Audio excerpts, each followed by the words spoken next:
মধ্যপ্রাচ্যের আকাশ আবারও অগ্নিগর্ভ। ইরানের সেনাবাহিনী অপারেশন ট্রু প্রমিস 3-র আওতায় ইসরায়েলি আত্মঘাতী ও কমব্যাট ড্রোনের বহর দিয়ে বড়সড় হামলা চালানোর দাবি করেছে।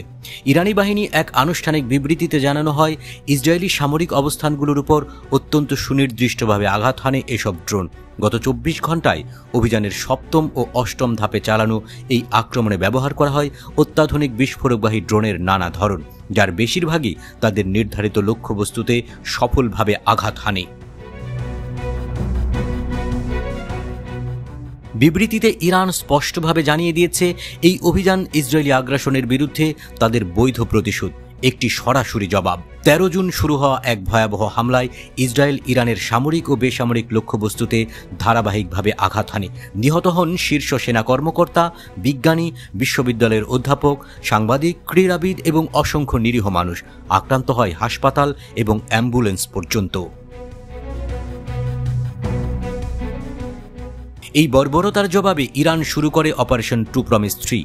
এখনও পর্যন্ত 18টি সমন্বিত ক্ষেপণাস্ত্র ও ড্রোন হামলায় ইসরায়েলের কৌশলগত ঘাঁটিতে বিপুল ক্ষয়ক্ষতি সাধিত হয়েছে।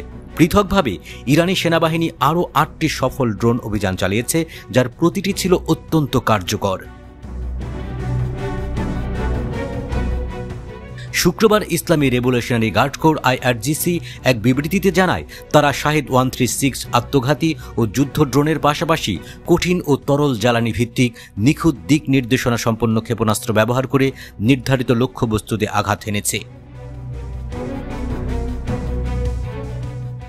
সবচেয়ে তাৎপর্যপূর্ণ বিষয় হল, আধুনিক প্রযুক্তি সম্পন্ন ইসরায়েলি আকাশ প্রতিরক্ষা ব্যবস্থাও এই ড্রোনগুলোর পথ রোধে পুরোপুরি ব্যর্থ হয়েছে।